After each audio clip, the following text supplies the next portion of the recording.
बीता साल unicorn startups के लिए बेहद चुनौती भरा साल रहा था।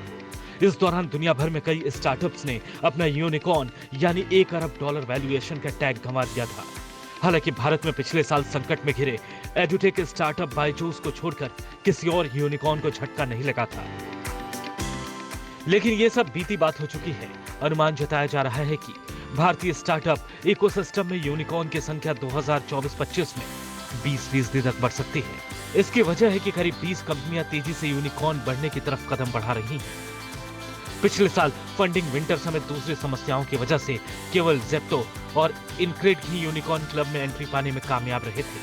लेकिन मौजूदा कारोबारी साल में online ticketing platform book my show, fintech Navi, payment, refine, clear, and money, Jupiter, agritech form Ninja card और ई कॉमर्स प्लेटफॉर्म बिज ऑन गो शामिल है।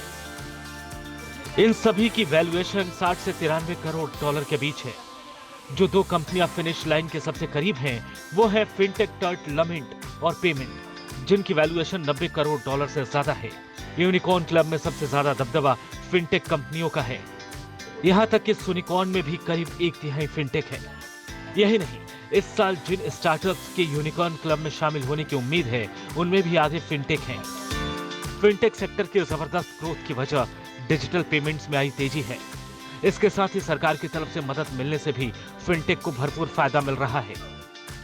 ग्रांट थॉर्नटन की एक हालिया रिपोर्ट के मुताबिक भारत में फिनटेक को आरबीआई के डिजिटल लोन की गाइडलाइन से बढ़ावा मिल रहा है। इससे इस सेक्टर में निवेशकों की दिलचस्पी बढ़ रही है। पारंपरिक बैंकिंग सिस्टम तक जिन लोगों की पहुंच नहीं है, उन लोगों को वित्तीय समाधान देने के मौके भी फिनटेक की ग्रोथ में कुछ हद तक रोल निभा रही हैं।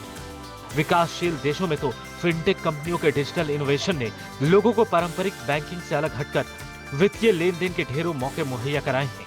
यही वजह है कि सैलरी और मार्केटिंग खर्चों के बावजूद सुनिकॉर्न के रेवेन्यूज की तेज ग्रोथ इनके सुनहरे भविष्य का मजबूत संकेत दे रही है।